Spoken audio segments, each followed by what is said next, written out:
AB Channel. Isu ANW, tentang ANW, boleh Tuan Hisham komen tak? Dan kes YB Mastura, boleh Tuan Hisham explain tak kenapa polis ada telefon Tuan Hisham? Polis apa tu, wartawan pun ada telefon saya 3-4 wartawan telefon saya pasal itu. So tak tahulah, kalau ada orang nak mengenai saya tak tahulah kan.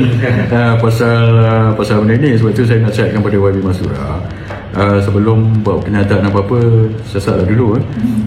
Nak apa siasat, bukan siasat, check lah dulu. Kalau nak menuduh-nuduh, saya ingat sebelum tu pun masa kes diorang ni suka sangat nuduh-nuduh saya. Ingat dulu kes Paslik, bila ada Paslik berlaku pun nuduh saya juga yang buat. Bila yang ni, bila jadi kes macam ni pun tuduh saya juga. So semua balik-balik saya. So tapi tak apalah, saya tak ada masalah. Polis nak siasat, saya dah banyak kali kena siasat polis. Itu tak jadi masalah. Ikut undang-undang, siapa kalau dalam saman malu, defamation ke apa, orang yang buat statement tu yang kena buktikan bahawa statement dia tu betul atau tidak. So dalam kes ini YB Mastura, kalau dia kata apa yang dia kata tu tak salah, dia kata dia kena buktikan benda tu betul. Dan dia tak boleh cakap dia ambil daripada satu risalah lain. Dan saya tengok risalah itu pun ada tulis rahsia. So maksudnya dia bukan public consumption. Itu adalah risalah internal. So YB Mastura kena buktikan yang dia cakap tu betul lah. Kalau dia cakap secara umum benda tu tak betul, dia kena bertanggungjawab lah. Dan itu lagi, orang yang dia kaitkan itu siapa ni? Linggo Eng dengan Anthony Loh. So dia orang dah deny ke belum? Linggo Eng dah deny ke? Dah deny. So maksudnya Linggo Eng kata dia tak ada pertalian.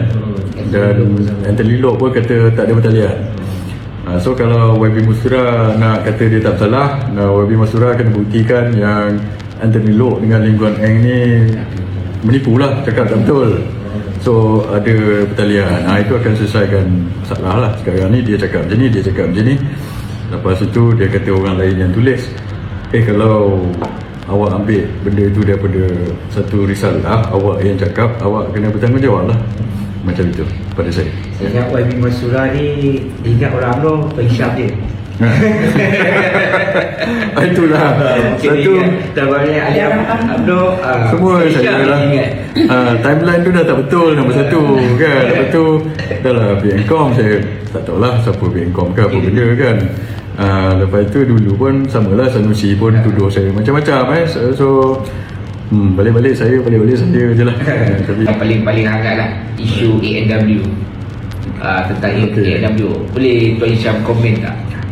Mula-mula kemarin saya tak ikut sangat cerita ni. Tapi kemarin saya baca apa benda orang kecoh-kecoh sangat pasal ANW ni. Saya bila ingat ANW, saya memang selalu pergi ANW. Saya dia ada jual ayam, dia macam ANW. Saya ingat benda tu punya bukannya restoran tu bukan.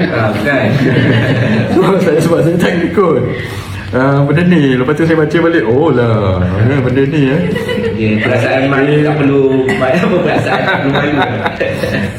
Agus dengan Wahab. So lepas tu kadang dalam saya punya Facebook pun dah orang komen Wahab. Saya apa salah tiba-tiba Wahab? Ada banyak tiba-tiba jadi cerita Wahab lah, Agus dan Wahab. So bila saya baca, saya tengok secara nombor satu, saya bila isu-isu macam ni sebenarnya saya tak berapa ambil, apa nak bahasa orang muda, ambil buat sangat tahu. Saya tak sebab isu ni ialah isu-isu macam tu so saya tak ni sangat. Sebab macam kita tak ada isu lain pula dah sekarang ni orang banyak lagi rakyat yang susah. Tiba-tiba kita dah bincang pasal isu satu video tu mungkin it's a good distraction ke apa, saya tak tahu lah. Mungkin rakyat suka isu sensasi macam ini tapi bila saya tengok balik dari segi undang-undang macam ni saya nak tahu juga apa kesalahan dia sebenarnya. Kalau dari segi undang-undang, kesalahan dia pada penyebar. Sebab saya baca itu hari polis siasat di bawah Atta Komunikasi. atau komunikasi ni berkenaan penyebaran bahan-bahan lucah atau sebagainya. So yang salahnya adalah orang menyebar lah. Sebab private conversation between dua orang, kan kata saya borak dengan awak private conversation dah kadang-kadang kita melawak atau apa benda cakap benda tiba-tiba ada orang rekod tapi tak pernah lah tapi biasalah kadang kita cakap dua orang kan, kadang-kadang tak tahulah apa benda cakap apa benda. Kalau conversation tu orang lain tahu ke apa kan, mungkin kita entahlah melawak ke berbual, saya tak tahulah tapi pada saya private conversation antara dua orang itu tak menjadi salah. Undang-undang betul ada awak polis kan, betul, tapi menjadi salah menyebar. So sebab tu Profesor Agus dengan Wahab ini, so dia adalah orang dalam laporan itu, tapi pada saya yang salah tu dia orang kata yang menyebar tu siapa? Ada Mr. H pula kan. Sebenarnya dia tak kait dengan saya, nama saya pun mula H juga. Dah tak pasal-pasal je dah saya pula dah. Baiklah dah, ilah illallah kan. Itulah. Kodenya Tuan Hisham nak jadi pengarah jengkong lah. So pada saya ingat dia tengah sesat siapa yang menyebar lah kot. Mr. H ni apa. Cuma kalau betul Profesor Agus cakap ucapan-ucapan macam tu dengan Wahab ini, itu soal peribadi dia, dan pada masa yang sama itulah dia akan jadi soal moral lah. Akan jadi soal moral, saya tak pasti sama dia soal legal, tapi dia jadi soal moral lah. Ada moral issue yang legal, contohnya dalam undang-undang Malaysia macam dulu kes yang melibatkan PM sekarang saya tak nak sebut lah ni sebab saya tak suka bawa isu benda peribadi, tapi contoh macam kes liwat kes liwat tu kes moral dan juga kes undang-undang. Sebab undang-undang Malaysia masih tidak membenarkan liwat so saya tak rasa kita akan, bukan undang-undang Malaysia aja, kebanyakan di Amerika pun di certain state liwat tidak dibenarkan dah salah undang-undang So dia adalah isu moral dan juga isu undang-undang. Cuma bila kita berborak secara lucah ni antara dua orang, saya tak tahulah kalau ada dua orang berborak, dua orang dia sama-sama dia lucah, adakah itu isu undang-undang? Pada saya itu mungkin isu moral.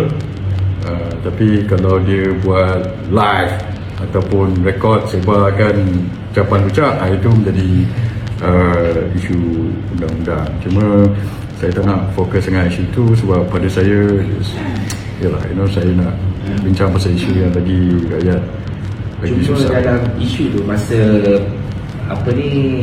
press conference, saya tertarik ada satu ayat daripada Wahab lah.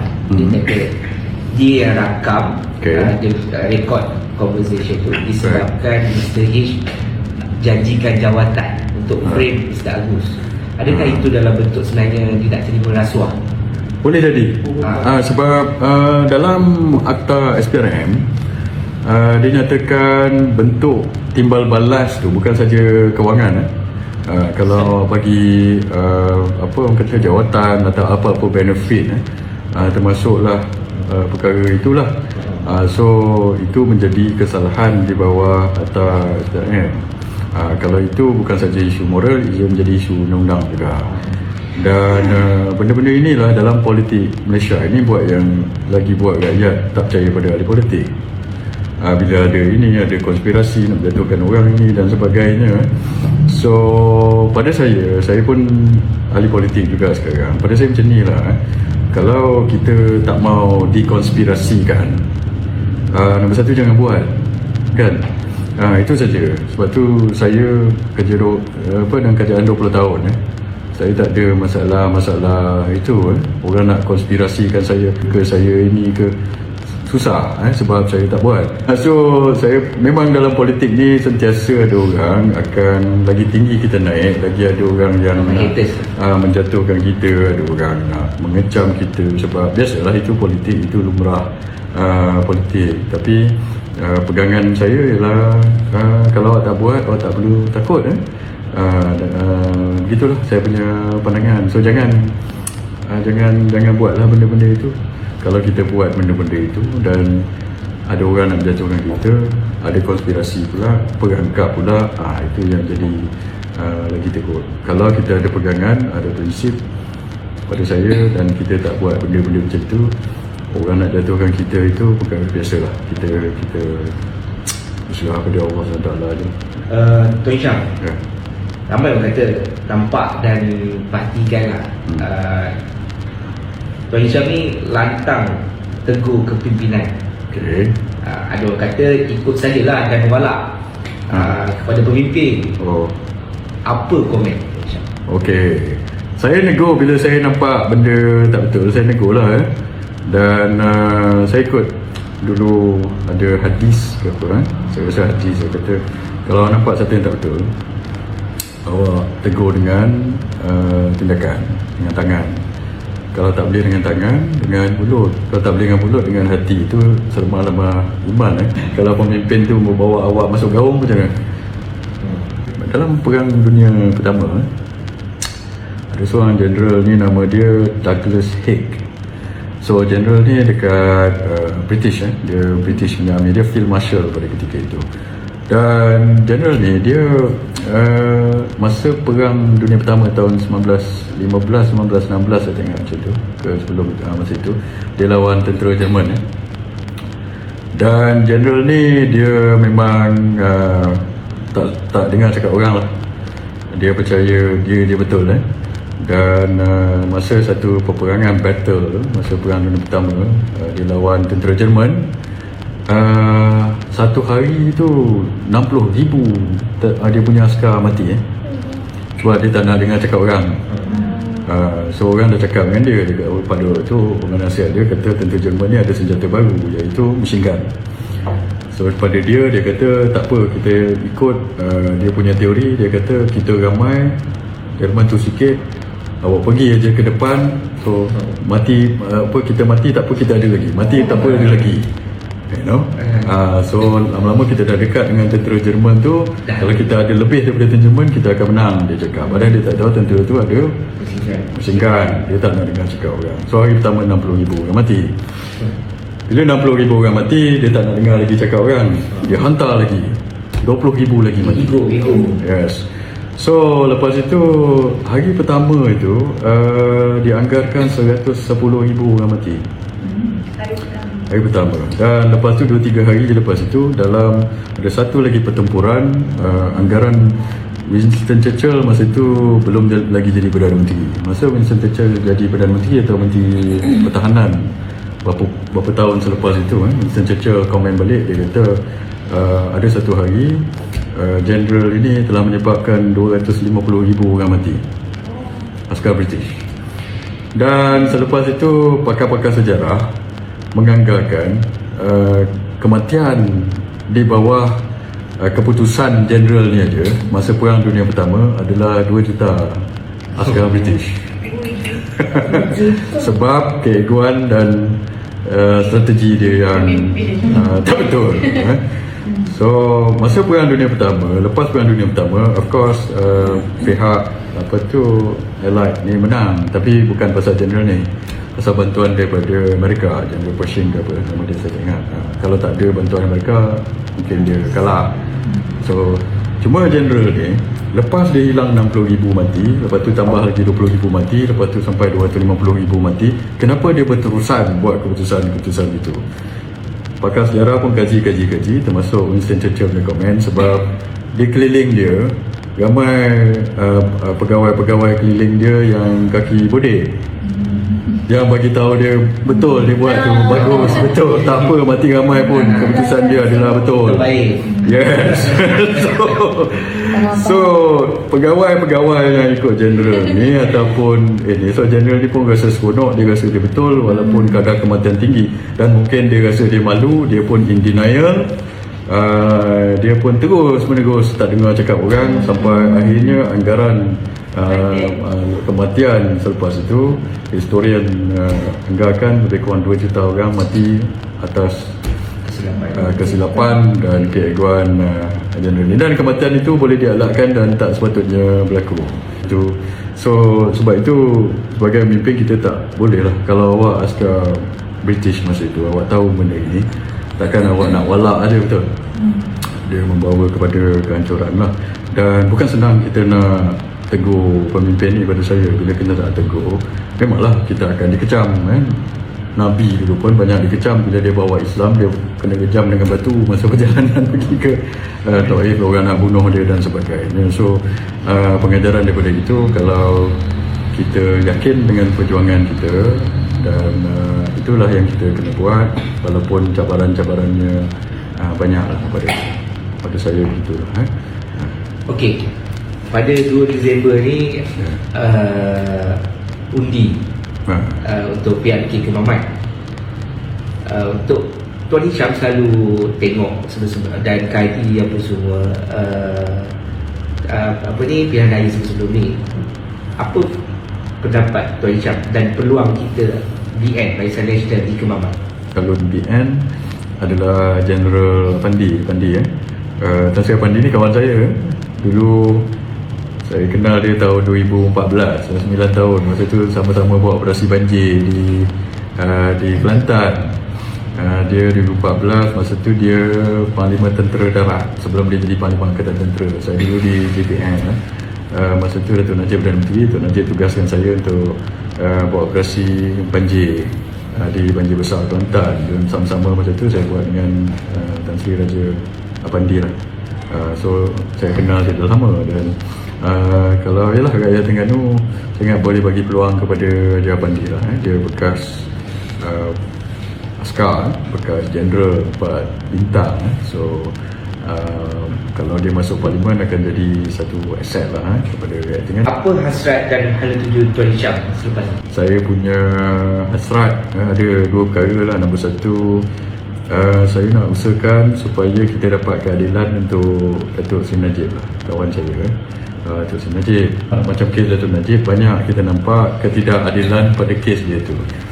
Macam baru ni keluar lagi, saya komen sikit, SRC punya kes dah jatuh hukuman 12 tahun. Lepas tu tiba-tiba ada pula satu lagi perbicaraan berkenaan kes SRC juga. Kali ni 27 juta pula. So berapa kali nak bicara kes SRC ni? So ini pada peguam negara lah. Dia pula ni. So dalam undang-undang, setahu saya ada benda yang namakan double jeopardy. Awak tak boleh nak try ataupun bicara pada jenayah yang sama. Tapi mungkinlah pejabat peguam negara buat satu charge tu, dia asingkan charge ni. Tak tahulah motif dia apa. Tapi apa yang saya boleh nampak, benda ni menyebabkan lagi panjang lah kes Datuk Najib. Seolah-olah macam ada orang tak nak keluarkan Datuk Najib lah. Macam kes 1MDB, kes 1MDB pun tangguh lagi sampai bulan Ogos tahun depan. Lepas tu tambah lagi kes RSU. So dia mungkin ada pihak yang nak wear out lah Datuk Najib ni. Macam Datuk Najib pun dah kata banyak kali, dia dah 5 kali bankrupt dah kalau nak ikut kerajaan punya ini 5 kali bankrupt. Dan itulah tragedinya. Saya tengok dia masuk penjara masa kita jadi kerajaan. Sekarang ni kita jadi kerajaan lagi, dia kena lagi. So kita nak salahkan siapa sekarang ni ya? Dulu masa kita kerajaan dia masuk penjara. Sekarang ni kita dah jadi kerajaan, kita dah ada kuasa, kita at least sama dengan PHK dan sebagainya. Tambah lagi burden kepada Datuk Najib. Benda yang saya minta supaya dia ditahan di rumah pun tak ni. Lepas tu saya tengok as far as I know tidak ada apa-apa permohonan kepada Sri Paduka Baginda Tan Agong untuk pengampunan diraja untuk Datuk Seri Najib. Ini ada pula pihak yang cakap ini semua up to Agong, serah pada Agong. Awak tak boleh nak salahkan Agong, sebab yang Tan Agong bawah perlembagaan, dia perlu kata dia bertindak atas nasihat Kabinet dan Perdana Menteri Menteri. So kalau tak ada apa-apa submission atau surat atau apa-apa daripada kerajaan untuk pengampunan, macam mana Agong? Bukan, kita tak boleh lah Agong tiba-tiba je nak bagi permohonan. Dia kena tunggu daripada kerajaan. So kalau tak ada apa-apa submission dari kerajaan, itu jadi masalah. So masalahnya apa yang kerajaan kita sekarang ni buat. So saya minta dia lama dah supaya Tun Najib dia bagi tahanan di rumah dulu. So ini satu, banyak ketidakadilan yang berlaku saya lihat daripada kes untuk si Najib ni. Yang kedua, saya punya apa yang saya nak adalah supaya orang Melayu, orang Islam dekat negara ni bersatulah balik.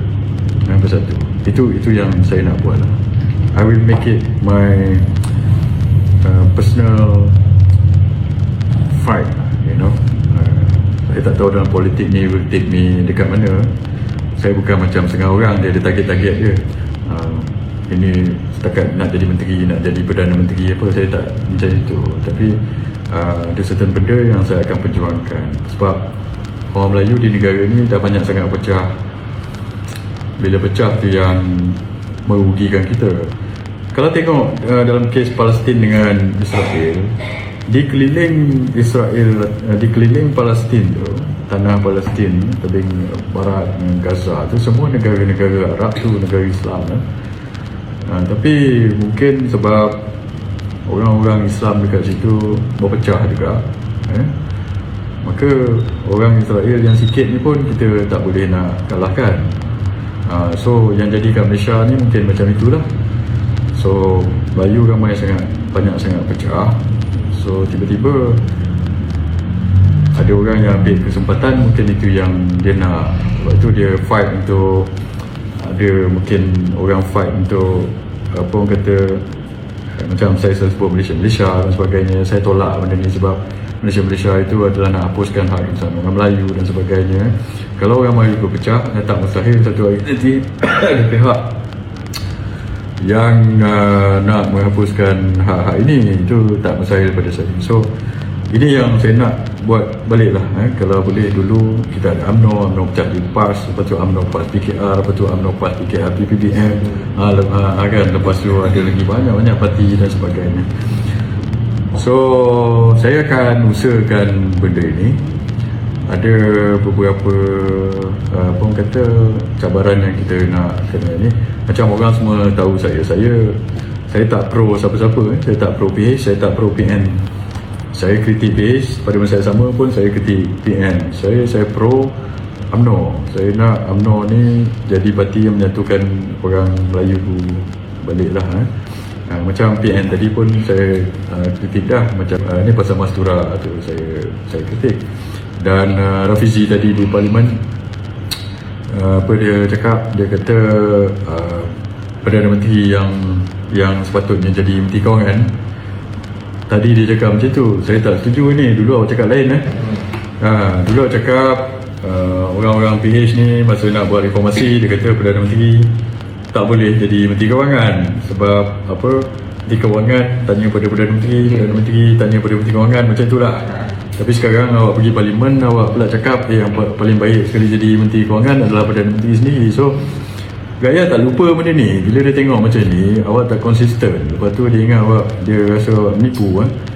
So pada saya, pada ini tak, kalau cakap dulu Perdana Menteri tak boleh jadi Menteri Kewangan, sekarang ni you have to, apa orang kata, put your foot where your mouth is, or something like that. Maksudnya awak kena buat apa yang awak cakap dulu. Sekarang ni kita akan menghadapi banyak lagi cabaran ekonomi. Saya dengar nanti ada beberapa subsidi yang akan dipotong lagi.